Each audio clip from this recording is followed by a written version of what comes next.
इसकी कोई फ्रेंकली बहुत बड़ी अहमियत नहीं है। लोग ये समझते हैं कि जो केसेस पहले शहबाज शरीफ साहब पे, नवाज शरीफ पे, उन्हें कंक्लूड होना चाहिए। और देखिए 2 साल के बाद ये जो इम्पोर्टेंट बात ये है जिससे पीटीआई का वर्कर हो, मैं प्राइम मिनिस्टर साहब का भी कह सकता हूँ, हाँ, जो मायूसी है वो ये है कि ये सारे 2+2 के केसेस हैं। फ्रैंकली ये इनके ऊपर एक भी, ये कहते हैं जब आके कि हमारे ऊपर इंतकामी कार्रवाई की गई है, या ये कहते हैं कि ये केसेस जो है वो सही नहीं बने हुए, ये बिल्कुल झूठ है। उसकी वजह यह है कि जो केसेस भी नवाज शरीफ साहब पे, शहबाज शरीफ पे और इनके ऊपर बने हैं वो बिल्कुल सच्चे केसेस हैं।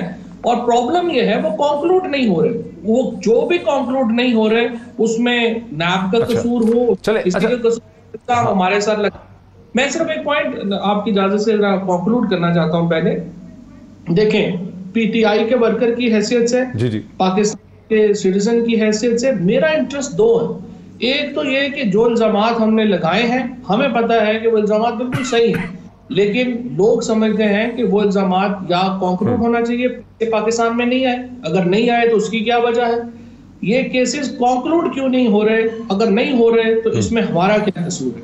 बैरिस्टर मोहसिन राणा साहब, ये जो पीटीआई की हुकूमत को, वफाकी हुकूमत की बातों से ऐसा लगता है कि उनको खतरा है कि शहबाज शरीफ साहब जो थोड़ा चंद हफ्ते पहले ही बरतानिया से वापस आए हैं, इसी तौर पे देखा गया कि शरीफ खानदान के जो फैसले होते हैं, जैसे दिसंबर 2000 का जो फैसला था, वो कभी किसी को पता नहीं होता, उनकी पार्टी मेंबरान को नहीं पता होता। पार्टी मेंबरान दिसंबर 2000 में भी चौधरी को नहीं पता था कि शहबाज शरीफ या नवाज शरीफ क्या फैसला कर रहे हैं सऊदी अरब जाने का। वो कहते हैं आपको पता ही नहीं होता वो फैसले क्या करते हैं। देखिए, जहाँ तक उनका फैसलों का ताल्लुक है तो हमारा तो एक बड़ा वाज़िया सा है, और हम यही बात करते आए हैं और अभी भी ये बात करते हैं कि अगर इस मुल्क में हमने सियासत करनी तो इस मुल्क में रहना पड़ेगा। और केसेस चाहे हम पे झूठे हैं, वक्ती तौर पे एक आजमाइश होती है, हमें इसमें से गुजरना पड़ेगा। और पाकिस्तान की जो सियासत है इसमें रहने की, और बदकिस्मती है बड़ी कि इसमें एक कीमत अदा करनी पड़ती है, चाहे आप बेगुनाह भी क्यों ना हो। और फवाद चौधरी साहब भी अब बैठे हुए, और इनको भी ये पता है कि मैं जो बात कर रहा हूँ कि नैब के कानून को अगर अमेंड नहीं करेंगे तो ये एक ऐसा टूल है जो आने वाले वक्त में, बल्कि अभी से इनकी काबीना में बैठे हुए लोगों के खिलाफ इस्तेमाल होना शुरू हो गया है। तो अनफॉर्चुनेट है, लेकिन हम बिल्कुल कहीं पे नहीं जाने वाले, बिल्कुल सामना करेंगे, डट के सामना करेंगे, और फिर जो होगा देखा जाएगा। अच्छा, मुझे एक ब्रेक लेने दीजिए। बड़ा दिलचस्प आर्गूमेंट है बैरिस्टर मोहसिन साहब की तरफ से कि नैब का कानून जब तक तब्दीली होगी, एक ऐसा टूल है जो किसी भी हुकूमत और किसी भी पॉलिटिकल एंटिटी के खिलाफ इस्तेमाल हो सकता है, और इसका इस्तेमाल अभी से पीटीआई की कैबिनेट के खिलाफ शुरू हो गया। बड़े मानाखेज किस्म के ये अल्फाज हैं। यहाँ एक ब्रेक लेते हैं, ब्रेक के बाद डिस्कशन को आगे बढ़ाते हैं आफ्टर द ब्रेक। नाज़रीन, वेलकम बैक। नाज़रीन, आपको याद दिलाऊंगा कि इस वक्त इस नशिस्त में, इस प्रोग्राम में पाकिस्तान तहरीक इंसाफ हुक्मरान जमात और उनकी जो मेन अपोजिशन है PMLN, दोनों के बहुत ही की जो रिप्रेजेंटेटिव नुमाइंदे हैं। यानी एक तरफ से फवाद चौधरी साहब जो कि साइंस और साइंस एंड टेक्नोलॉजी के मिनिस्टर हैं, इससे पहले पाकिस्तान के इंफॉर्मेशन मिनिस्टर रह चुके हैं, वो मेरे साथ हैं। दूसरी तरफ से बैरिस्टर मोहसिन रांझा साहब जो हैं, जो ना सिर्फ MNA है बल्कि अभी जो पिटिशन 10th NFC अवार्ड के हवाले से इस्लामाबाद हाई कोर्ट के सामने आई है खुर्रम दस्तगीर साहब की, उसमें भी बैरिस्टर मोहसिन रांझा जो हैं वो को पिटिशनर हैं। दोनों बहुत इंपॉर्टेंट वॉइसेस हैं अपनी अपनी पार्टी की। ये मेरे साथ हैं। फवाद चौधरी साहब, बहुत दिलचस्प बात की बैरिस्टर मोहसिन रांझा ने, खासी ज़ुमानी वो बात थी। उन्होंने कहा कि नैब के कानून में अगर तब्दीली न की गई तो बहुत जल्दी, बल्कि बहुत जल्दी क्या, ये ऑलरेडी नैब का कानून एक ऐसा टूल है जो PTI की कैबिनेट मेंबर्स के खिलाफ इस्तेमाल होना शुरू हो गया है। मतलब फ्यूचर ही नहीं है, अभी से शुरू हो गया। अब हम ये भी जानते हैं कि खुद PTI के अंदर ये डिज़ायर है कि नैब के कवानीन में तब्दीली की जाए, कुछ तब्दीली की भी है। नैब की परफॉर्मेंस से क्या आप सेटिस्फाइड हैं? नहीं सेटिस्फाइड हैं तो क्या तब्दील करना चाहते हैं? और अगर नहीं है तो फिर नैब के एक्शंस की जिम्मेदारी जो है, रिस्पॉन्सिबिलिटी, उसको ओन क्यों कर लेती है आपकी पार्टी? नहीं, ओन की बात नहीं है। पहली बात तो यह देखें, दो हिस्से हैं। एक हिस्सा ये है, पहले तो आप इस चीज को अप्रिशिएट करिए कि इमरान खान के आने से पहले जो राइज है इमरान खान का इन पाकिस्तान पॉलिटिक्स, वो ये एक ऐसे सर्कमस्टांसेस में हुआ था, हालात में हुआ था जब पाकिस्तान में करप्शन तो नॉर्म थी। सारे लोग तो ये कहते थे कि चले यार कोई नहीं खाता है तो लगाता भी तो है ना। तो ये तो एक आम कंडेमिनेशन और करप्शन पाकिस्तान में खत्म ही हो गया था, कोई इशू ही नहीं था। इमरान खान ने पाकिस्तान में करप्शन को तो क्या आपकी नॉर्म चेंज हो गई है? नहीं, मैं आपको पहला पॉइंट क्या आपकी नॉर्म चेंज हुई है? इमरान खान ने जो इस करप्शन को पाकिस्तान में as a political tool, as an evil जो है वो इसको किया, और इमरान खान की और पीटीआई की वजह से पाकिस्तान में करप्शन जो है वो एक इशू बना, पॉलिटिकल इशू बना। सो जो हालात हैं, सर्कमस्टांसेस हैं जिनमें इतने बड़े बड़े करप्शन के स्कैंडल पकड़े गए, जिसमें पीएमएलएन के लोग पकड़े गए, ये इमरान खान की पॉलिटिक्स की वजह से मुमकिन हुआ, वरना तो मुमकिन ही नहीं था। सेकंड पॉइंट जो है वो ये है कि क्या नैब जो कारकर्दगी उनकी बिल्कुल खराब है? Answer is no. काफी नैब ने, स्पेशली जब से ये चेयरमैन जावेद इकबाल साहब आए हैं, इन्होंने काफी बड़े बड़े केसेस जो हैं उनको पकड़ा है, मंतकी इंजाम तक पहुंचाया है। लेकिन क्या नैब की कारकर्दगी आइडियल है? Answer is no. इसलिए कि वो सारे बड़े हाई प्रोफाइल केस जिनको कंक्लूड हो जाना चाहिए था वो कंक्लूड नहीं हुए, और नैब ने क्या किया, अपने आप को स्प्रेड बहुत ज्यादा कर लिया, इतना स्प्रेड कर लिया कि अब उनको संभालना। हम रोजाना देखते हैं कि नया केस आ गया, नया जी वारंट इशू हो गए हैं, नया हमने जुडिशियल रिमांड ले लिया। पिछले किधर गए हैं? आप पिछले केसेस को कंक्लूड करें, उनके एम्फेसिस करें, उसके साथ ठीक है कोई नया आता है उसको भी करते जाए, लेकिन उससे एक नॉन सीरियसनेस का तासुर जो है वो जो राजा साहब कह रहे हैं कि ये हवाओं का रुख बदल सकता है, तोपों का रुख आपकी तरफ, जो खुद जो चेयरमैन नैब ने एक दफ़ा कहा था ना, जो बड़ा जुमला बन गया था, बड़ा नारा बन गया था कि तो हवाओं का रुख बदल रहा है। राजा साहब तो उस तरफ इशारा करते हैं ना कि आपके अब कैबिनेट मेंबर्स की तरफ भी नैब की तोपों के धाने खुल सकते हैं। उसका जवाब नहीं दिया आपने।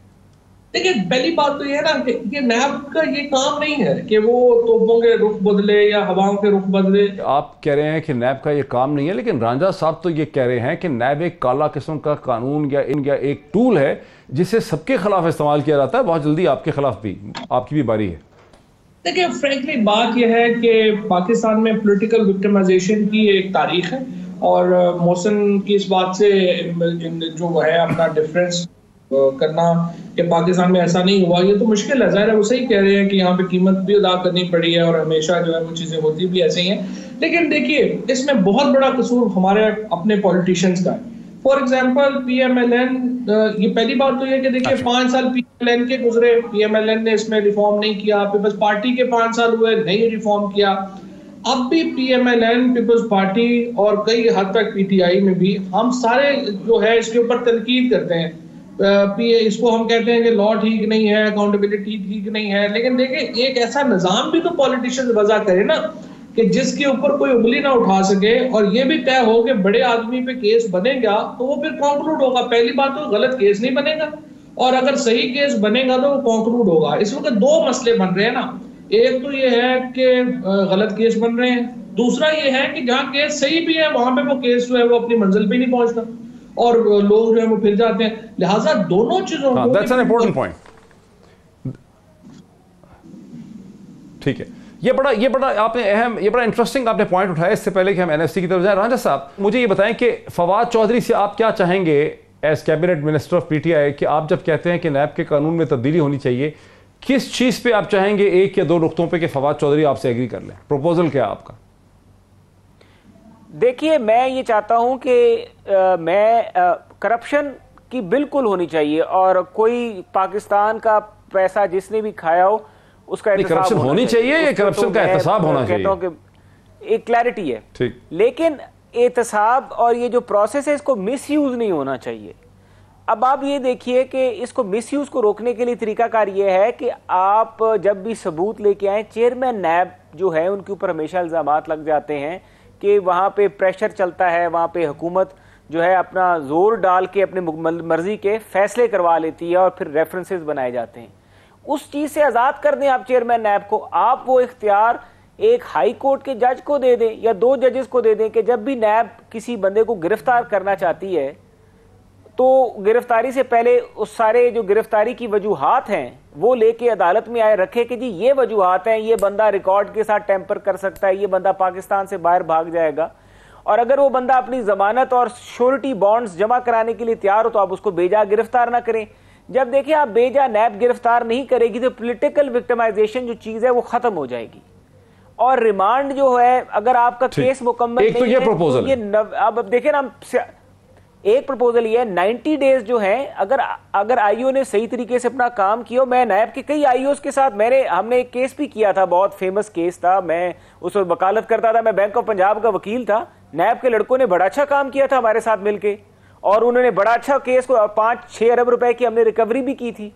तो या तो आप उस तरह से केस कर लें, और अगर आपका केस नहीं बनता तो फिर मेरे ख्याल से 90 दिन की तफ्तीश। नहीं, सजेशन क्या है? दूसरी सजेशन क्या है फवाद के लिए? क्या सजेशन है आपकी? एक तो आ गई, दूसरी सजेशन यह है कि 90 दिन का रिमांड जो है, 90 दिन का रिमांड जो है वो नहीं होना चाहिए, 14 दिन का रिमांड होना चाहिए। चेयरमैन नैब से पावर ऑफ अरेस्ट लेके एक जुडिशियल फोरम फवाद चौधरी साहब, वहां पे फवाद चौधरी साहब, नैब के कानून में इस तरह की तब्दीली होनी चाहिए। वो ये कहते हैं कि नैब के हाई कोर्ट के 2 जज साहिबान के सामने नैब जाके अपनी एविडेंस रखे, कानून इस किस्म का होना चाहिए। अगर वो कन्विंस हों कि यहाँ पे इसकी गिरफ्तारी बनती है, फिर ये श्योरिटी बॉन्ड दे वगैरह। एक तो ये कानून में तब्दीली होनी चाहिए, दूसरा ये है कि 90 दिन तक डिटेंशन नहीं होनी चाहिए, 14 दिन तक होनी चाहिए। आपका क्या इसमें है जवाब?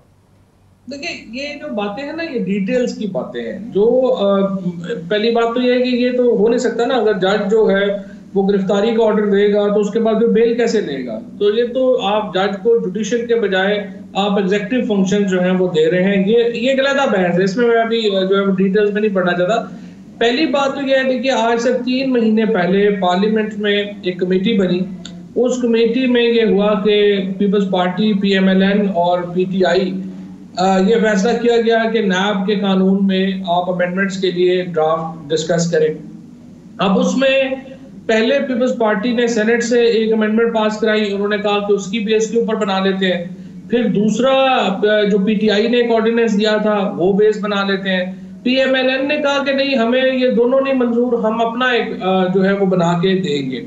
उसके बाद मैंने, बल्कि मौसम को भी याद होगा कि मैंने मौसम को ये कहा कि इस वक्त मौका है, आप अमेंडमेंट्स कर लें और एक ऐसा लॉ लेके आते हैं जिसमें के सेफगार्ड्स भी हों। जिस तरह मैंने आपको कहा कि 2 प्रॉब्लम्स हैं, एक तो ये कि ये कहते हैं कि केसेस गलत बनते हैं, दूसरा प्रॉब्लम ये है कि जो जेन्युइन केसेस हैं वो भी जो है वो पूरे मुकम्मल नहीं होते, कॉन्क्लूड नहीं होते। सो ये दोनों चीजों को हमने केटर करना है। सो उसके ऊपर अभी तक PMLN का ड्राफ्ट जो है वो ना पीपल्स पार्टी को मिला ना हमें मिला। अब अगर वो PMLN अपना ड्राफ्ट बना ले और वो उसको बेशक पब्लिक कर दे और उसके ऊपर डिबेट हो जाए तो फिर भी एक आप मूव कर सकते हैं। लेकिन अल्टीमेटली देखें, इसमें पीपल्स पार्टी, PMLN और PTI का एक मुश्तरका और मुत्तफिका ड्राफ्ट जो है वो बनना चाहिए, और डेफिनेटली एक ऐसा एहतसाब का निजाम होना चाहिए और एजेंसी होनी चाहिए जिसके ऊपर आप इल्जाम ना लगा सके और फिर ये भी इल्जाम ना हो सके कि केस गलत, केस जो बने वो कॉन्क्लूड ना हो। दोनों चीजें होनी चाहिए।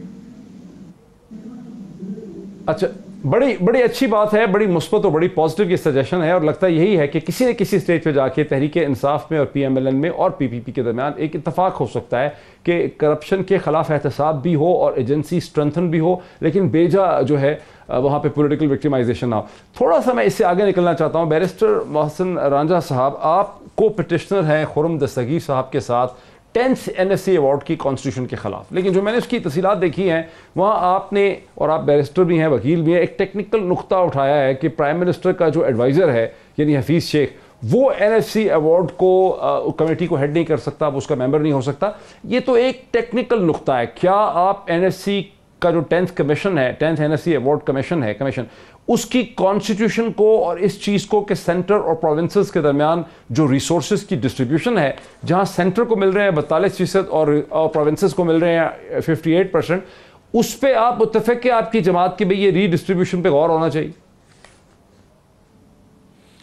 जी, मैं डॉक्टर साहब उसमें एक मैं क्लैरिटी कर दूं कि मैं वकील हूं खुर्रम दस्तगीर साहब का, मैं उसमें को पिटिशनर नहीं हूं। हमारी वकला की टीम है जिसमें मैं भी हूं। ठीक हो गया। दूसरी बात यह है कि जहां तक हमने ये नुक्ता उठाया है, डॉक्टर हफीज शेख के ऊपर एतराज किया है। देखिए, डॉक्टर हफीज शेख एक नॉन इलेक्टेड बंदे हैं। पाकिस्तान के आइन के बीच में जो फाइनेंस मिनिस्टर है वो पार्लियामेंट में से होगा।